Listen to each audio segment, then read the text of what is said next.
Hey, listen, everybody. This is Steve Harvey, and I am a huge fan of the Jalen and Jacoby show. In the words of Jalen himself, undercut with the OJs. Got to give people what they want. You can get it right here on Jalen and Jacoby.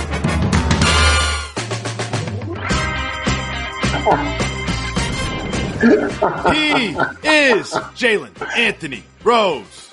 What up, dog? I'm David Jacoby. And on the cool check-in. Together we're Jalen Jacoby. What is it that we do? We give the people what they want. The people want live sports, and the NFL gave us the idea, the hope that live sports will be upon us when they release the schedule. Something that I don't pay that much attention to under normal circumstances, but I certainly don't pay that much attention to the Tampa Bay Buccaneers schedule. But that is all I cared about last night. And Tom Brady in Tampa Bay has not one, not two, but three, four, five primetime games. Starting off against the Saints. What do you think about the Bucs schedule? So I'm just so very happy for Tom Brady and this amazing new opportunity that gives him a legitimate chance to be one of the best teams in the NFC. And if they continue to nurture themselves, get to the Super Bowl. But I want to caution everybody to try to act like this one season is going to determine who was more responsible between Belichick or Brady for their championship runs. Brady has won one or two seasons in order to play quarterback to make this happen. Belichick needs to rebuild his team offensively because he lost a franchise quarterback and the GOAT in my mind and many others. But as it relates to playing against the Saints, Jacoby, the thing that separates New Orleans besides the camaraderie and the heartbreaking losses the last few seasons that they've had, especially in an offseason where it won't be normal, is in the backfield. Alvin Kamara. We talk about all of these great stars around the league, but as I look deeper into their squad, he's a really dynamic player that didn't have an all-pro season. If he could get back to the level that he played at when they had Mark Ingram as his hype man, that right there could possibly be a game changer for New Orleans. I think that Kamara is going to have a huge bounce-back season this year, strictly because this year he will not be on your expensive fantasy team. Another team that you and I have been keeping a close eye on is the Texans. The Texans' schedule is intriguing to us for a certain reason, and you have a prediction about their year. It has nothing to do with wins and losses. What's that, Mr. Rose? So you know how much I love Deshaun Watson. Shout to Warwick Dunn. Been rooting for the young man since I saw his family get a house back in the day via Warwick's foundation and wanting him to do well via Clemson. And all of a sudden he made it to the league and became an elite quarterback, and he got a chance to play with DeAndre Hopkins. And they was balling. They was killing it. They was even beating the Chiefs, Jacoby, before they lost the game. And in the offseason, their coach trades his guy, one of the top players in the league. I have a prediction. I was looking at their schedule, and I don't do too much of that. And you know what came out of me staring at their schedule that I have not heard discussed? Bill O'Brien in trouble. He in trouble. Patrick Mahomes opening week, reigning Super Bowl champions. No doubt about it. You got Lamar reigning MVP. For some reason, people don't talk about him when they talk about the best quarterbacks in the league. He only won MVP last year. Big Ben is back. The Vikings going to continue to feed Dalvin Cook. They're going to beat the Jaguars. What's your prediction? The Titans. Ooh, they might lose to they're not getting over 2 wins. So therefore, Sunday night after the Packers loss, Bill O'Brien is going to be getting a call. And Adam Schefter is going to be on the ticker at the bottom of ESPN saying Bill O'Brien has been relieved of his duties. Remember where you heard it first. We don't just report the news that is breaking that just happened. We're reporting news months in advance. Bill O'Brien gets fired after a Week 7 loss to the Packers heading into the bye week. Well, I took a look at another team that we're both very interested in. That's the Detroit Lions schedule. You know, there's always so much hope. You look at the schedule, and you know what? I took a look at this schedule, and I said to myself, that's a really nice graphic. And then I said, wait a second. I see some W's and some L's here. So here's where I see the Lions. All right. We got to start off hot. We're going to win against the Bears. Big win week 1. Undefeated going into week 2. Loss. Bye week. I'll count that as a loss. And then you beat the Jaguars. That's 2 wins. Not a tough schedule. Season's not over. And then we got loss. And then we got loss and then win. And then loss to finish out the season. We got loss. So this is 3-13 again, Jalen Rose. How do you feel about those predictions? You're not accurate with your predictions, sir. And if they would have gave me a chance to do the schedule, acknowledge the schedule. Let me just tell you something. You ready for this, Jacoby? That's an easy schedule. I mean, I'm excited about it. You think at the end of the season you'll have a better record than the Packers, than the Vikings, than the Bears? I'm going to say no. I'm going to say, again, they're going to be the worst team in the division. Easy schedule, not an easy schedule. It does not matter. And you know this. Should have picked Tua. The Packers will win the division. The Lions will be second. Remember, I told you.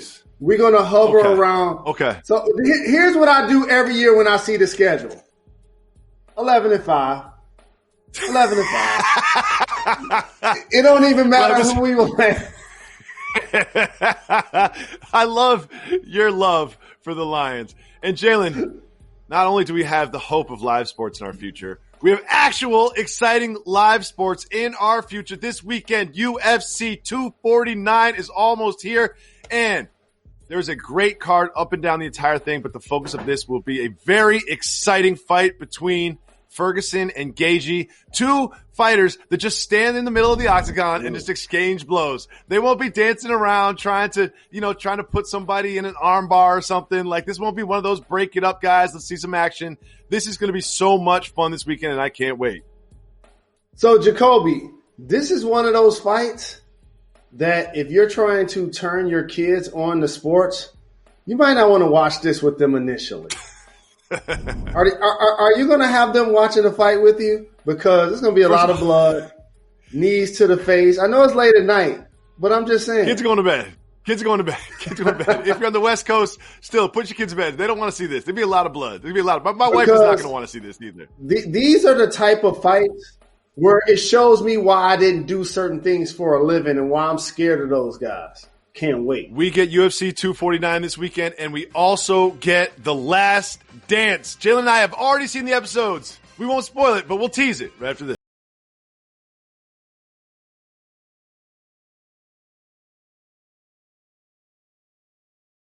Has the insurance industry leading app that lets you manage your policy anytime, anywhere, which means that Geico is always there for you. If only everyone was always there for you. Like animal control, when you're cornered in your garage by an angry possum. Hi, me again. You guys said you would be here about an hour ago, and I think the possum is starting to get angry. Listen, I thought if I fed it, it would go away, but now it is ripping holes in the drywall and making some sort of nest. Just call me back. Geico, always there for you with savings and the industry-leading mobile app.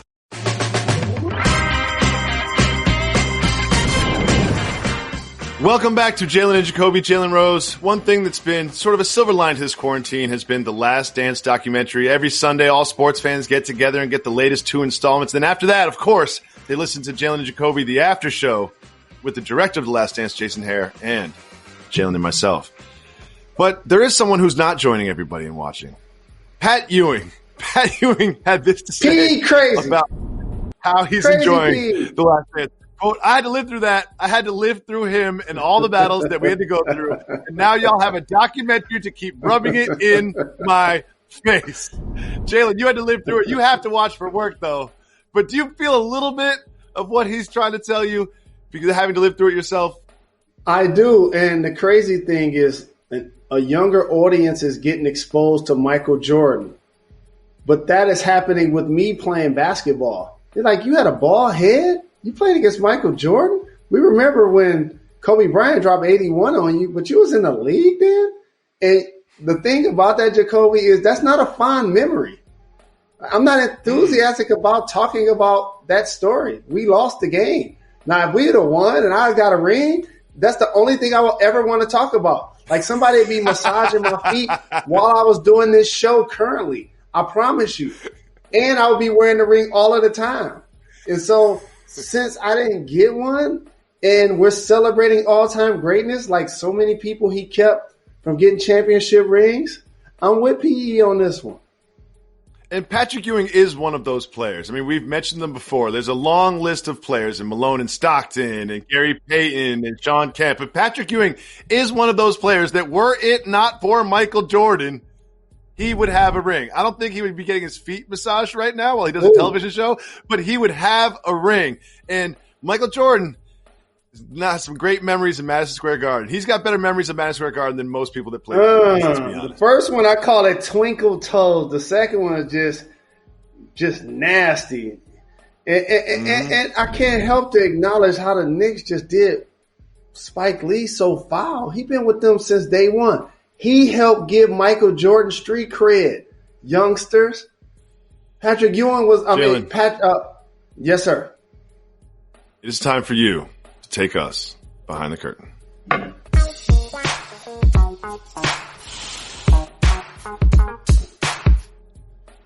You never called me sir before on the show. I kind of like the sound of that, Jay. Let's go back to that. That was good. I liked it when you called me sir on the show. Well, Sam Smith famously wrote Jordan Rules, told a story of these Bulls that we've all been watching The Last Dance that I found absolutely fascinating. He said that after Horace Grant had bad games, Michael Jordan would not let him eat. He would tell the staff of the plane that Horace Grant cannot be served. I find this preposterous, impossible to execute, and just insane. Take us behind the curtain. Is this even possible?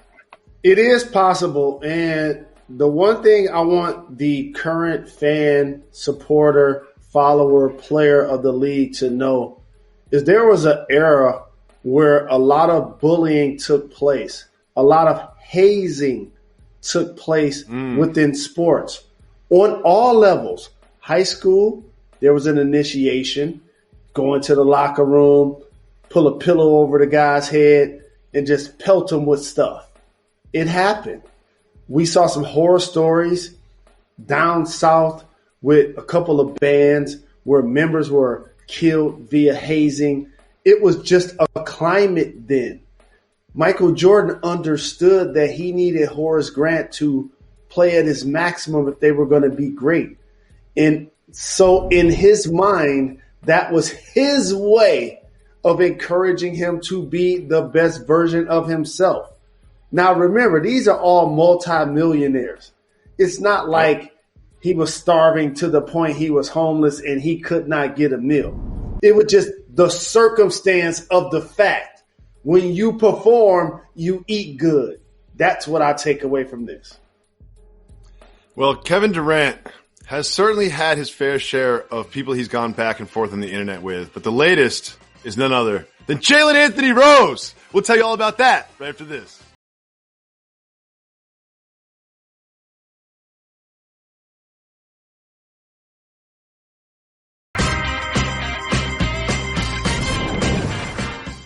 Welcome back to Jalen and Jacoby. Jalen, we are very serious journalists covering all of the important news of the day. And here is some very important news that matters.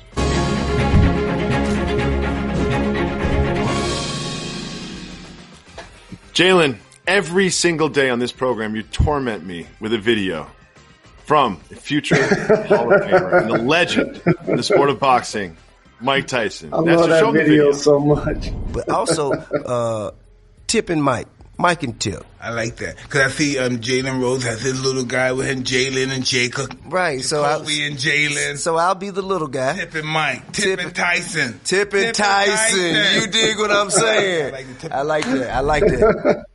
You we just love it so much. Show. You love it so much to see me being disrespected by Mike Tyson. Well, guess what? No, I'm not the only person. I'm not the only person going back and forth with the future Hall of Famer right now, Jalen Rose. I'm not the only one. Here's what Kevin Durant like that. said in response to you, talking about what people would score in the league today. Kevin Durant tweeted, I want to know how many points Jalen thinks he would average today. Jalen, what do you think about KD coming after you on Twitter? Iceberg Slim shooting trays from the suburbs. I would average 1.4 points is what I initially said when I responded to that tweet. And those that know, I'm not here to project what I would do in today's game. But here's what I would say to all of the youngsters out there.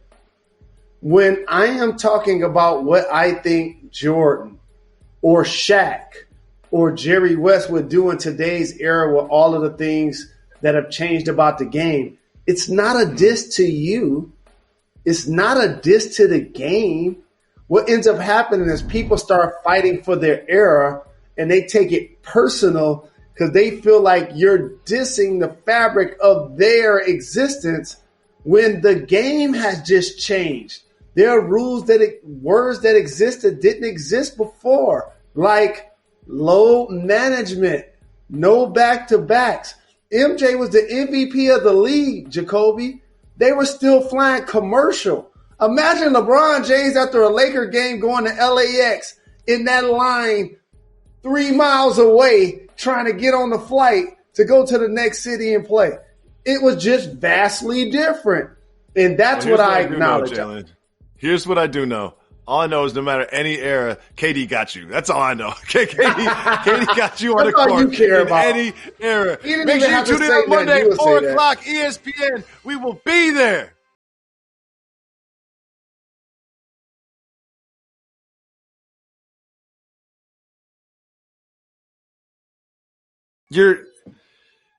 You said that, what you say, Jerry West and Michael Jordan could score 40 in today's game. And then Kevin Durant tweets at you. You're so happy about this. You love this so much. Tweets at you. He doesn't tweet at you. He says Jalen, too. Doesn't say at Jalen Rose. Like, your Twitter handle's not – his is complicated, like Easy Money Sniper or whatever. He didn't know which account he was using. Yeah. Could have been in front of burner. I wonder how many Jalen thinks he would score in the league today. But he knows by now that that's going to get to you because he knows how this works. Someone's going to at you. You know what I mean? So he doesn't have to at you. He works in the media. He also works for the Worldwide Leader. He works with us. We colleagues. Exactly. If it wasn't for the quarantine, he'd be at the office. I'll go on boardroom soon. I'm going to go on boardroom. You're not invited. We'll do a trade-off. He come on, Jay. Why you gotta do Skip like that? Why you gotta do Skip like that? Skip just sitting at home, mind his own business, working out. He's just sitting at home, mind his own business, working out. It's his third workout of the day, drinking protein shakes. Skip is ripped, and then he didn't catch that stray. He hasn't messed with LA you living his best life. Years, and you gonna bring up old stuff. KD comes at you, and you gonna bring up old stuff about Skip. That's just it was a great number. I couldn't say 81, so I had to say 1.4. 81 would have been funny. Owning yourself would have been better than coming for Skip. No, but that's unrealistic. First of all, you're an overconfident basketball player. You're like, yeah, I wouldn't say 81 because that's unrealistic. When we're talking about time travel, we're literally talking about time travel. It's like Jerry West in today's game. It's like, well, it's unrealistic for me to score 81. It's unrealistic for Jerry West to be playing in the league right now. My man can't even jog on a treadmill. I have to say this, Jacoby, on the pod. What's that? Saying someone would have success in this era, youngsters, it's not a diss to millennials. Like, one of the frustrating things that I've seen from old heads, and I don't have this, I've said the current athlete is bigger, stronger, faster. We worked out. They trained. They have to be a lot more disciplined because everybody's a reporter and has a phone. I've said all of those things. They have more range from three, all of that. But the one thing I continue to harp on is their era is just different. They don't control that. Players today don't control load management. The teams control it also. Playing back-to-backs and in football doing Oklahoma drills. And it was a climate then where what Michael Jordan was doing to Horace Grant and was like, yo, you play bad, you're not eating on the plane. That's what it was. Yeah, it was bullying. Yeah, it was hazing. But it was more physical. The level of intimidation was there. You could drive to the basket and be a great basketball player. But you got to think about the fact that Rick Mahorn, Bill Laimbeer, Charles Oakley, they're going to put you on the ground. You got to consider that. That's a part of your thought process. How many times you're going to be able to get up? So all I say is the game isn't as physical. Pace and space, terms like that. Shooting more threes than twos. Slender guys. Kevin Durant, here's some breaking news for you. Going to be playing a lot of center for the Nets next year. Center. Kevin Durant is going to be playing a lot of center. Yeah, but you can't be like people are slimmer nowadays. Because when you look at that old footage from the 80s and 90s, like you got, even in the Last Dance, Jordan's like, the big guys. I said the big guys. My fifth year in the league, I decided I was going to lift a weight. He's like, my 5th year in the league, I decided to lift a weight. Like in my high school, everybody had to lift weights if they were like in playing any sport. Things have changed, but I also think that let me give you a couple of body types. 2 body types: LeBron James, Karl Malone. LeBron has guard skills. When Malone played, it was like he had big man skills for a guard.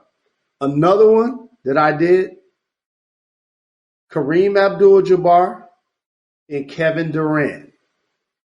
Approximately the same height, almost the same weight. Vastly different skills. That shows how far the game has changed.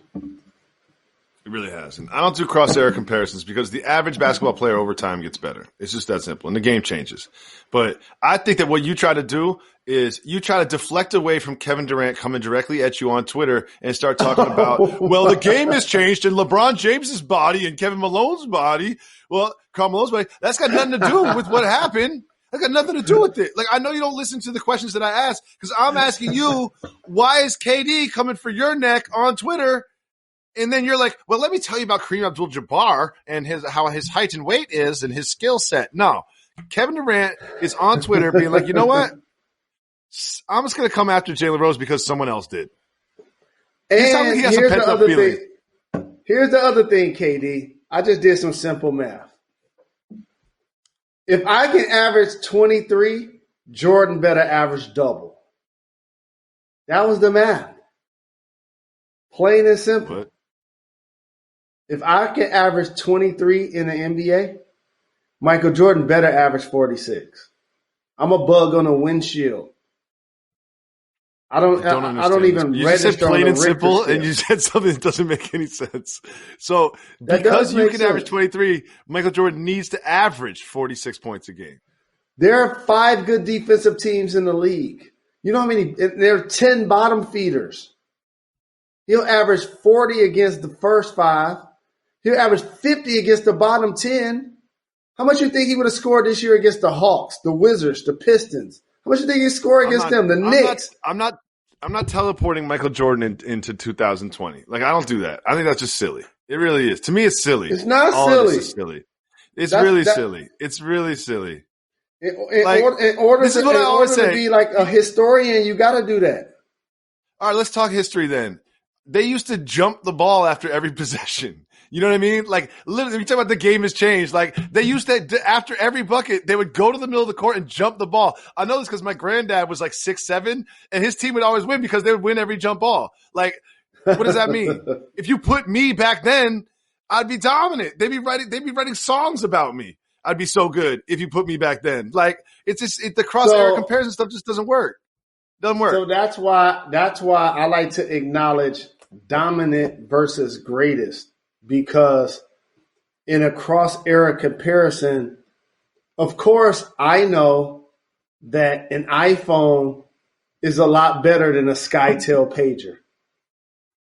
It has a lot more functions. I've been around to see both.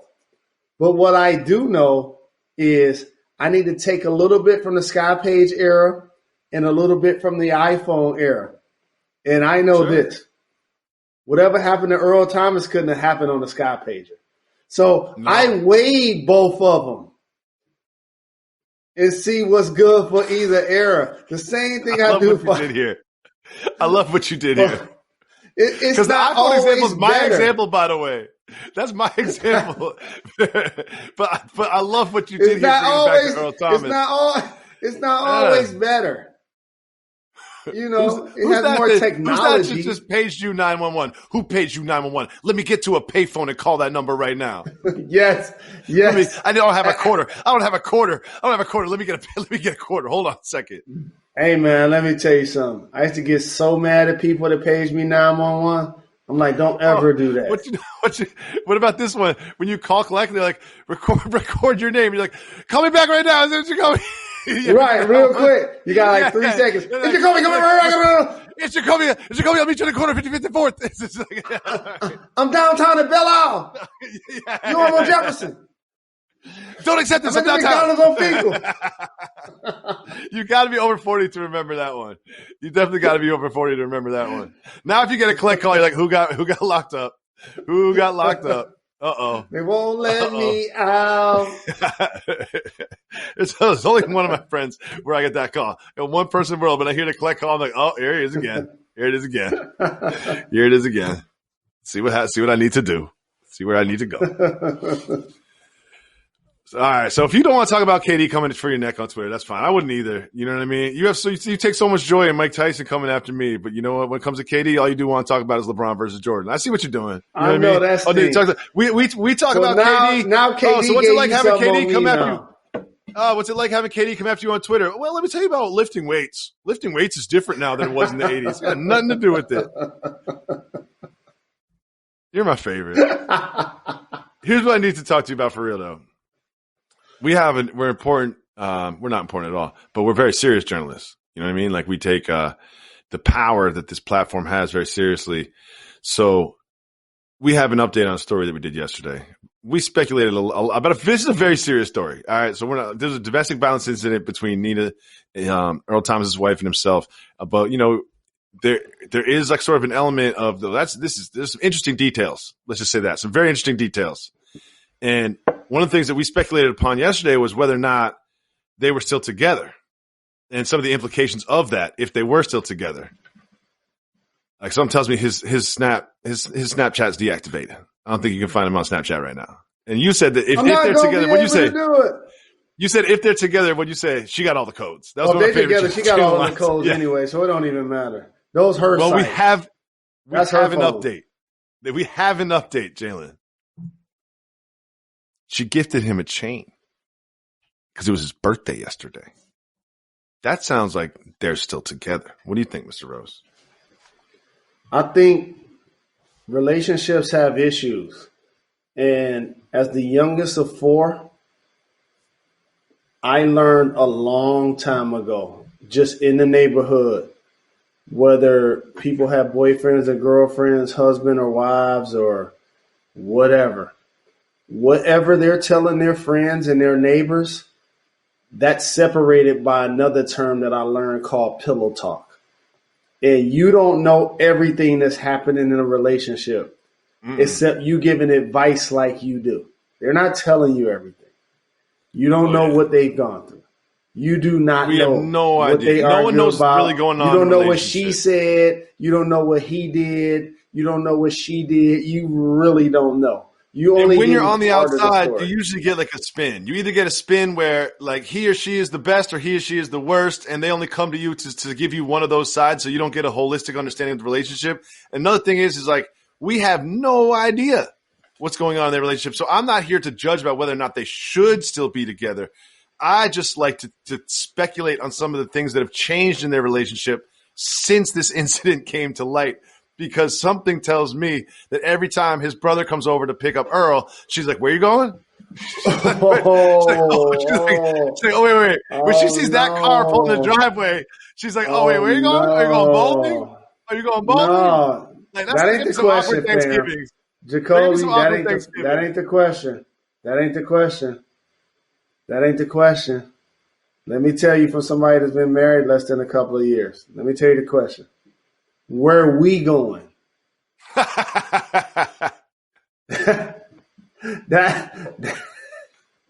That's the question. No doubt.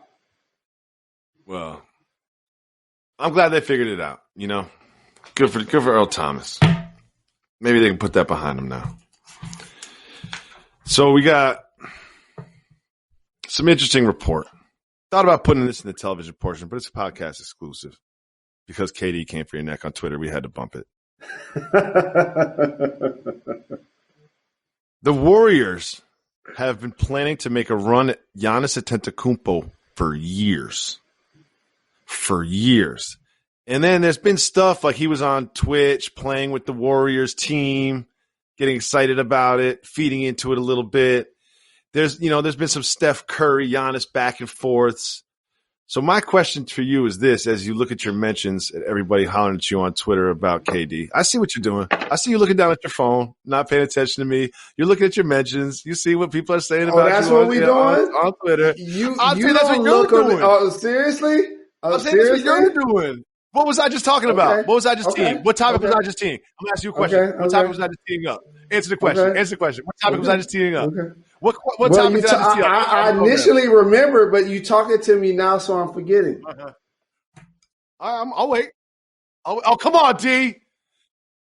What are you doing? That's not how this works, Demetrius. You can't feed the answer in his ear. I can't feed it. No, that's not how this works. That's not how this works. So anyway, where is it trying to get Giannis? We know about the Greek freak getting hacked. I didn't like the bank accounts part. It's all cute with social media because obviously it wasn't him tweeting, so it's like not really a hit to him. But when they said that they hacked his bank accounts, it's like, wait, hold up. What's that mean? Wait a minute. I came front. You ready for this, Jacoby? 2020 Jalen Rose. Still move like 1990 hustler in a lot of ways. I don't do online banking and stuff like that for that reason. Well, good, but as long as you don't have a bunch of money in the mattress, then I'm fine with you. You better be doing some banking. That's all I got to say. You better do some banking. You do go to the bank a lot. I noticed that about you. You go to the bank a lot, and one of the things that really that's pocket change. Because we're so close. Sometimes you can't go to the ATM. You can't go to the ATM and grab 5,000. That just made me feel comfortable. Well, that's a big difference between us. Another big difference between us is I'll be like, oh, let's pop into this, this ATM. Be like, nah, I can't use that one. And why can't you use it, Jalen? Tell the people. Because it don't allow me to choose my bills. It only gives out 20s. It only gives out 20s. It only gives out 20s. Like to have that many bills. Like I've never ever gone to an ATM and been like, God, this one only gives out 20s. That's going to be a problem. Never in my life have I got an ATM oh man, this one only gives out 20s. Sometimes I go on the ATM being like, oh, they got 10s? They got 10s here? You missing the whole point. You missing the whole point. What's that? I'm going to go to the ATMs that give out all 20s when Harriet Tubman is on them. So it's almost like a mental boycott. So I'm trying to keep from having 20s as much as possible. I just didn't tell you that part of it. In my head. I think you made that up just now. I pull out my money right.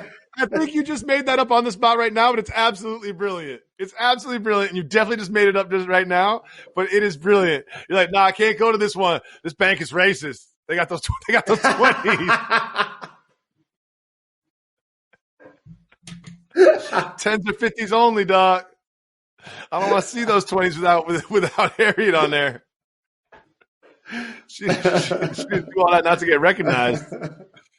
Where are those Tubman 20s? You seen those? We got the release date on that album out yet? Like release date on that album? We got a trailer for that movie or something? No, nothing? Yeah. We've been doing this show now over 9 years. We've been talking about the Tubmans at least half of the time. At least half of the time. We were talking about it before the government was talking about it. Hey, man, stick to sports. We got a show on Monday. That's exciting. Next time we do the show, Jay, next time I talk with you into a microphone, it's going to be on ESPN, the mothership. That's what they call it, the mothership. They're going to let us into the mothership. But they don't let us in. You know what I mean? Like we're kind of like hitched to it via like a tow line. You know? Like, when the big boat got the little boat behind it, the dinghy, I think it's called. We're just in the dinghy of the mothership. That's what we're doing. Yeah, it's fine. I'll take it. It's fine. It's going to be people turning on the tube Monday like, who are they? Where did this show come from? Yeah. And why is the white guy so handsome?